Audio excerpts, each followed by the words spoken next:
En cuanto a desarrollo cerebral, la madurez no llega hasta los 20 o incluso hasta los 30 años. Sarah Jane Blakemore.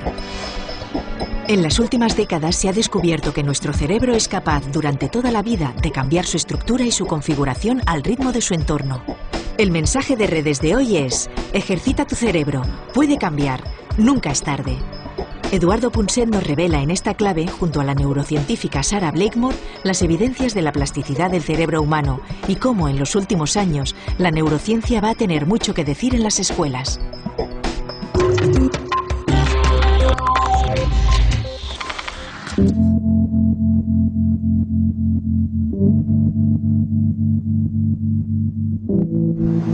Bueno, estamos en un taxi típico de Londres, desde el aeropuerto de Heathrow hasta el centro de Londres. Y el taxi, como se pueden imaginar, lo conduce un taxista londinense, el mismo grupo con el que se hizo el experimento más famoso, que ha demostrado que los taxistas, créanlo o no, de Londres tienen más memoria espacial que el resto de los mortales. El segundo experimento se hizo con músicos, también en Londres, y en ellos se descubrió que unas conexiones cerebrales muy específicas se desarrollaban más con el ejercicio memorístico de acordarse de las notas, se desarrollaba más que en el promedio de la gente. O sea que gracias a los taxistas y gracias a los músicos, hoy sabemos, nos regodeamos con este concepto de la plasticidad cerebral que permite, en pocas palabras, aprender en contra de lo que se creía, aprender durante toda la vida de una persona.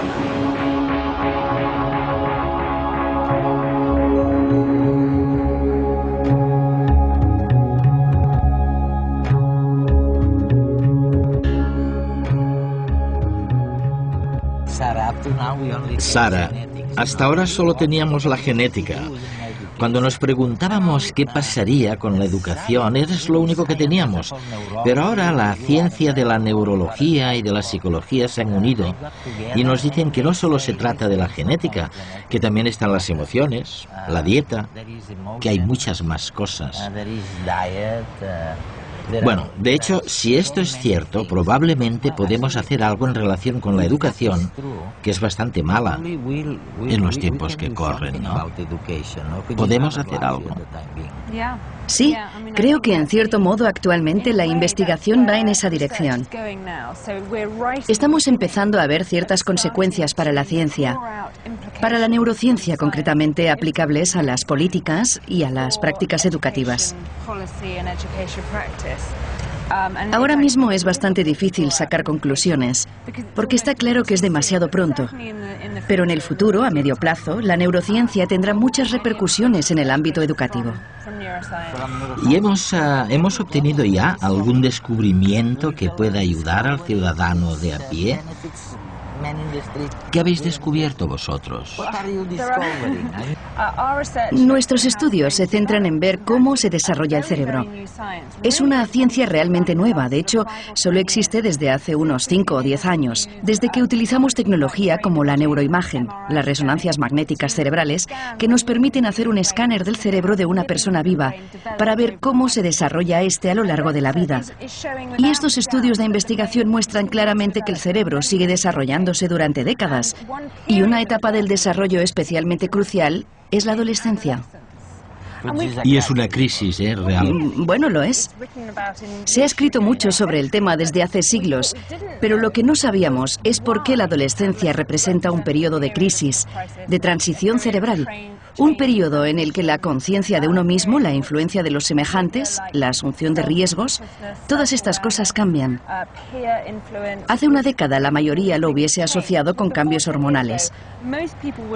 Pero ahora los estudios de neurociencia están demostrando que no solo cambian las hormonas, sino que durante este periodo también se producen cambios drásticos en el cerebro. Se produce, me dicen, una extraordinaria poda de neuronas durante la adolescencia, ¿no? Hace unos 10 años se publicó el primer estudio sobre el desarrollo del cerebro basado en una resonancia magnética. Fue la primera prueba de que durante la adolescencia se producen muchas cosas relacionadas con el cerebro. Y desde entonces se han publicado cientos de artículos con muchísimas muestras. Miles de niños a los que se les practica una resonancia cerebral cada tantos años y que revelan que hay muchas diferencias entre un cerebro infantil y un cerebro adulto. ¿El nuevo concepto cuál es entonces? Es la plasticidad del cerebro, a diferencia de lo que se pensaba, de que con la edad las neuronas dejaban de crecer. Ahora resulta que no, que la edad no es un obstáculo y que seguimos aprendiendo y cambiando de distintas formas, pero durante toda la vida. Aprendemos durante toda la vida. Sí, sí, es cierto. El desarrollo, los cambios en el número de conexiones celulares y también en la velocidad con la que las células se pueden comunicar. Parece que todo va cambiando de forma natural durante décadas, o más incluso. Y además existe otro tipo de plasticidad que surge cada vez que aprendemos algo nuevo. Cada vez que aprendemos una palabra nueva o un nuevo rostro, algo cambia en nuestro cerebro. La fuerza de las conexiones entre las células cambia.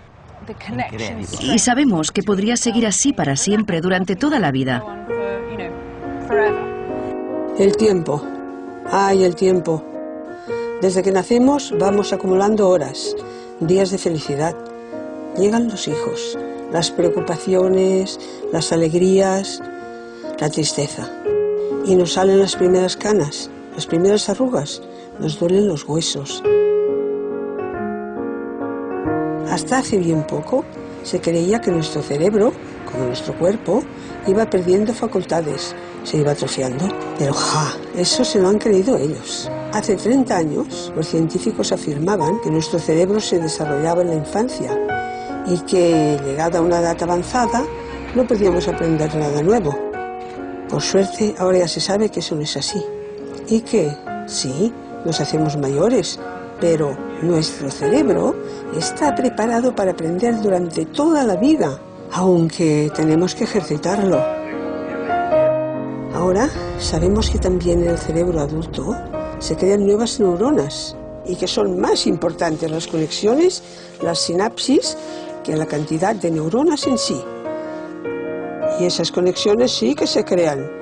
Y con 70, con 80, con 100 años también podemos aprender informática, un nuevo idioma o lo que nos echen por delante.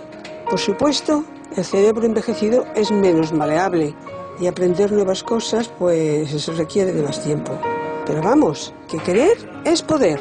Y ahora sabemos que hay algo que se llama neurociencia que nos da la razón. Mi nombre es María Soria y tengo 81 años. Algo en lo que creíamos durante años,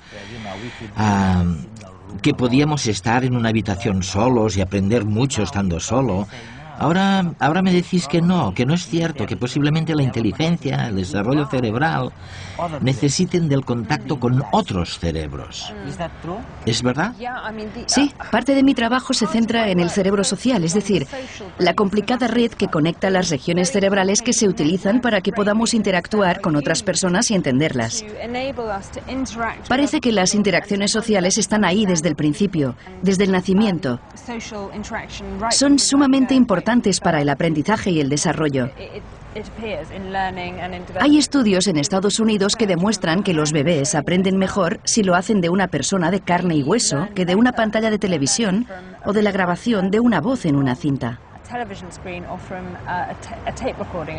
De hecho, los bebés pueden incluso distinguir entre la voz que procede de una pantalla de televisión y de una persona real. Parece que es así, según dicha investigación. ¿Sabes lo que me parece más sorprendente de todo? Pues que los bebés de hasta 6 meses de edad pueden distinguir el rostro de un mono del de otro mono y luego pierdan esta capacidad. ¿Pierdan dicha capacidad, sí? ¿Por qué crees que un bebé necesita distinguir la cara de un mono de otro? No es que los bebés necesiten diferenciar un mono de otro. Lo que ocurre es que cuando nacemos podemos percibir cada sonido y cada rostro. Pero perdemos la capacidad de distinguir, por ejemplo, entre rostros y sonidos que no están demasiado presentes en nuestro entorno. Por ejemplo, un bebé humano no tendrá que ver rostros de monos. Por eso no tiene sentido que invierta mucha energía cerebral en diferenciar las distintas caras de los monos. Y entonces probablemente se pierden las conexiones que le permiten procesar las diferencias entre estos rostros. Mientras que las conexiones restantes, las que permiten distinguir entre rostros humanos, se ven reforzadas.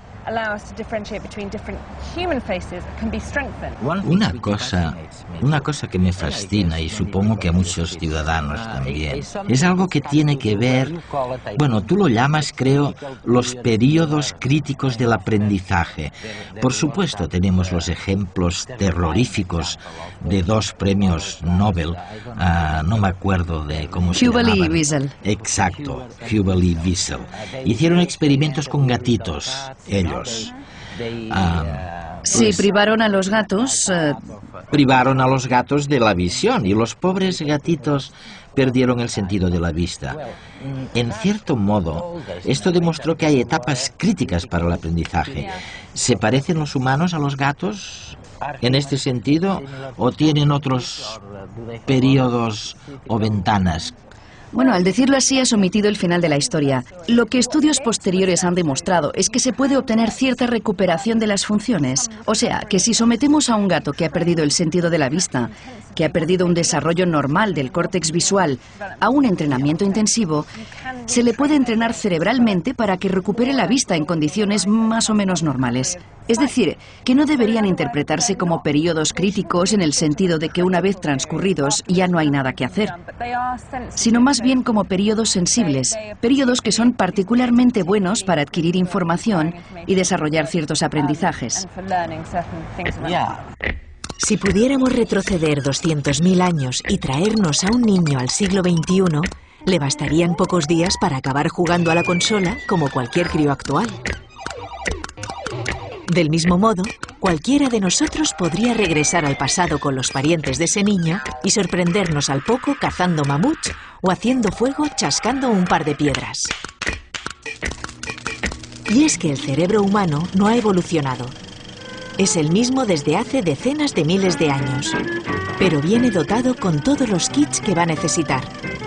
Como si fuera una gran caja de herramientas que le permite ir adaptándose a las situaciones nuevas. Fascinante, ¿a que sí? Y en eso somos muy diferentes al resto de animales. Los pájaros instintivamente pueden hacer un nido y las arañas formas geométricas perfectas con los que atrapar a otros insectos. Y es que nacen con una serie de conocimientos inscritos en sus genes. Sin embargo, los seres humanos nacemos con más vacíos de información, pero con una mayor capacidad de aprender. Y para aprender y desarrollar nuestra inteligencia, necesitamos estar en sociedad. Lo que facilita que el cerebro actual y el de hace 200.000 años se adapten a los cambios del entorno es que conviven con otros cerebros. Las neuronas espejo, situadas en el córtex premotor, son las encargadas de observar a los otros para que podamos interactuar con ellos, entenderlos y también aprender. Somos cerebros sociales. Algo que me fascina de todo esto es constatar, y lo he visto con mis nietas, la relación entre la palabra escrita, cuando aprenden a escribir, y una pintura o un color, que es algo totalmente distinto. Quiero decir que cuando eran más pequeñas, lógicamente, les resultaba más fácil reconocer una pintura que una palabra escrita. Pero con la edad no hay nada que puede contener la fuerza imperiosa de la palabra escrita. Es como un lavado de cerebro. Oye, ¿por qué las palabras se vuelven tan importantes? La lengua escrita frente a otros estímulos. Creo que una vez has aprendido a leer no puedes hacer nada para evitarlo. Si ves una palabra que puedes leer, tu cerebro lo procesa, aunque sea una desventaja. De ahí que existan estas graciosas tareas que se conocen como las Stroop Tasks, en las que puedes intentarlo. Escribes el nombre de una palabra, por ejemplo, escribes la palabra azul, pero con tinta verde. Y la tarea consiste en nombrar el color de la tinta. Es verdad. Y eres mucho más lento si el color de la tinta es distinto del color de la palabra. Te fías de la palabra. Porque tu cerebro no puede evitar leer la palabra y eso interfiere con el hecho de nombrar el color azul. Y así se demuestra que la lectura se automatiza cada vez más conforme aprendemos a leer. Sara, me han comentado que se podría desarrollar el concepto de plasticidad cerebral. De hecho, se podría hacer después de 2 o 3 experimentos. Bueno, uno de los primeros experimentos fue un estudio hecho en Londres sobre los taxistas londinenses. De una de mis colegas en la Universidad de Londres. Allí para llevar un taxi tienes que saberte no sé cuántos miles de rutas. Creo que son unas 25.000 rutas. Increíble, ¿eh? Tienes que aprendértelas todas de memoria, así que se trata de personas con una memoria espacial prodigiosa. Ella los estudió y se fijó en la estructura y funciones de sus cerebros.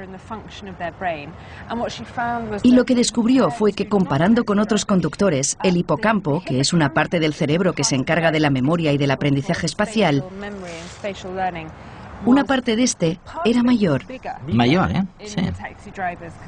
En los taxistas comparado con otros conductores.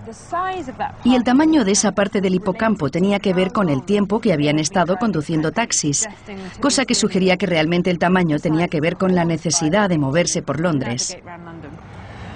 O sea que la gente que siga creyendo que no se puede hacer nada o casi nada en torno a lo que somos, que tenemos el cerebro que tenemos y punto, bueno, que vayan cambiando de opinión.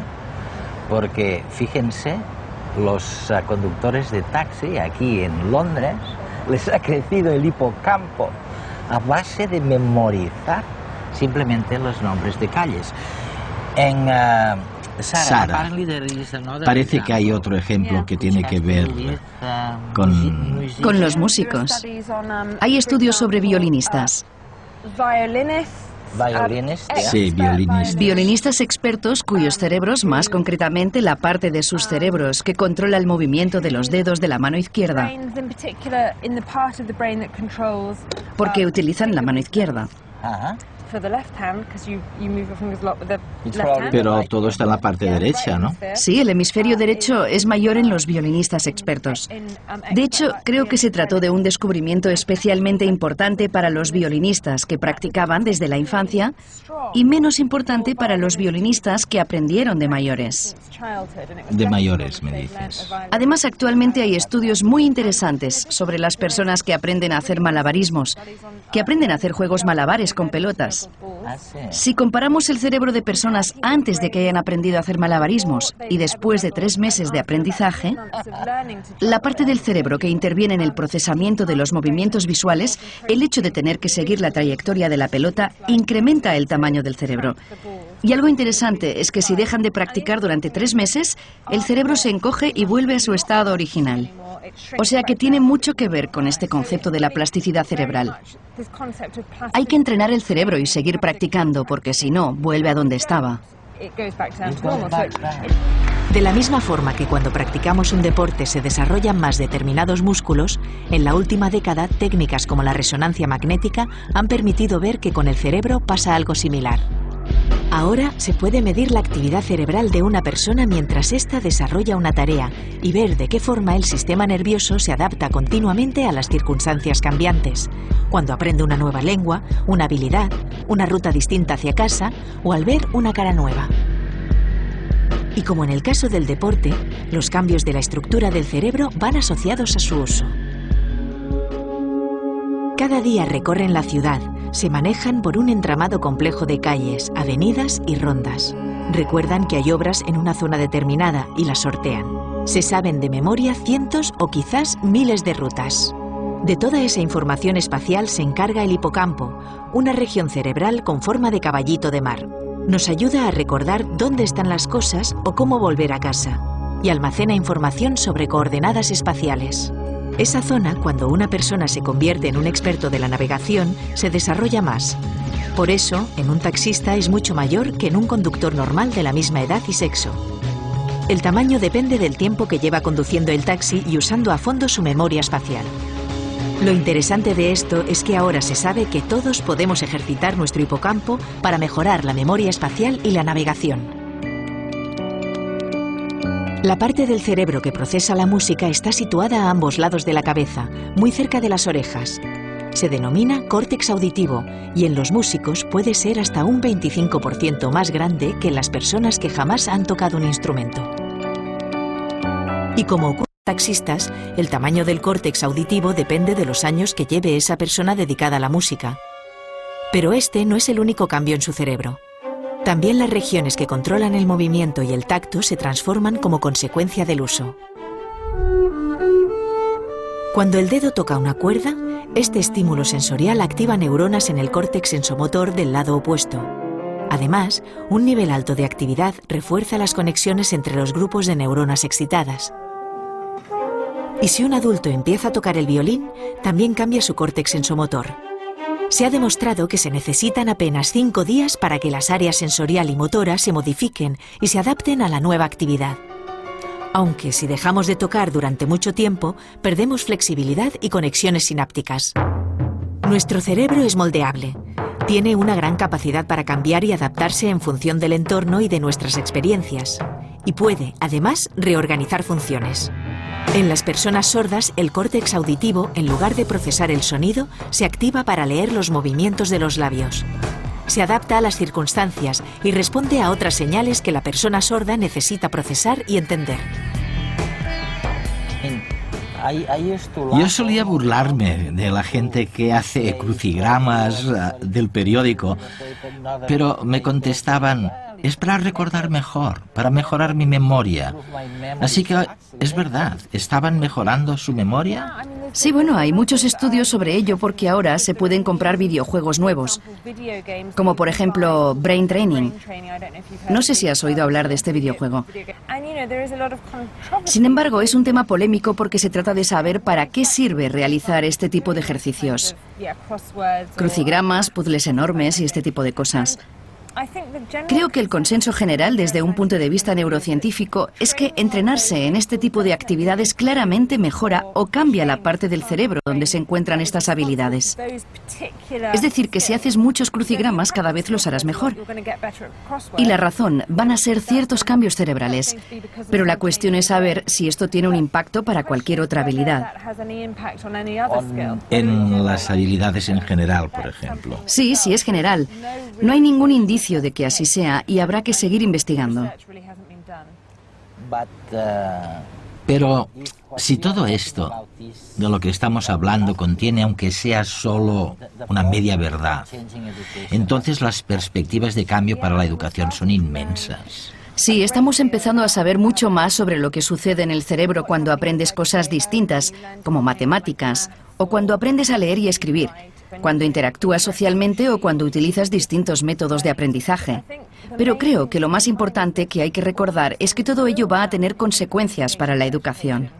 Estoy pensando ahora en un amigo mío que tiene mi edad, o quizás un poco más joven, es italiano, Giacomo Rizzolatti, y tú lo conoces muy bien porque descubrió en los monos lo que llamáis... Las neuronas espejo.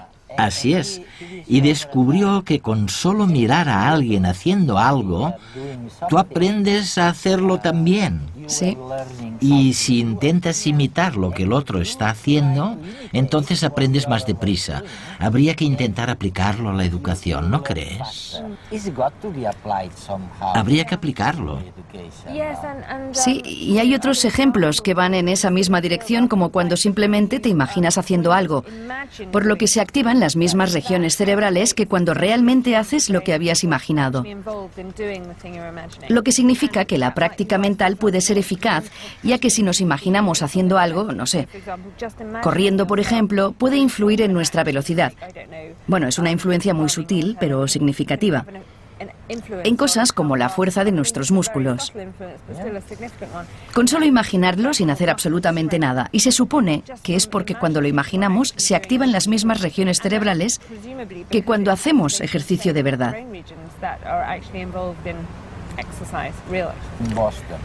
Recuerdo que en una ocasión me encontraba en Boston, en Estados Unidos, Y estaba con uno de los mayores expertos en nutrición del mundo. Y al final de la conversación me dijo: mira, Eduardo, la nutrición y la dieta son muy importantes para la salud, pero hacer ejercicio es todavía más importante. Esto es lo único de lo que estamos seguros. Así que parece que hacer ejercicio es muy importante para la salud. Sí, se trata de un tema muy interesante. De hecho, no sabemos cómo influye a largo plazo el ejercicio en el cerebro humano, pero lo que sí sabemos de distintos estudios hechos con ratones y ratas es que el ejercicio influye en el cerebro. Es en aquella parte del cerebro, el hipocampo, que se encarga de la memoria y del aprendizaje, donde más influye el ejercicio. Hay estudios de hace algunos años que demuestran que cuando los ratones pueden hacer todo el ejercicio que quieren, nuevas células tienden a crecer en su hipocampo, muchas más que en los ratones que no pueden hacer actividad física. Entonces, lo que me estás diciendo es que los músculos serán más grandes y al mismo tiempo más memoria tendrán. Sí, y esto se refleja también en tareas memorísticas, ya que los ratones, que podían moverse a su antojo, obtuvieron mejores resultados en ejercicios memorísticos.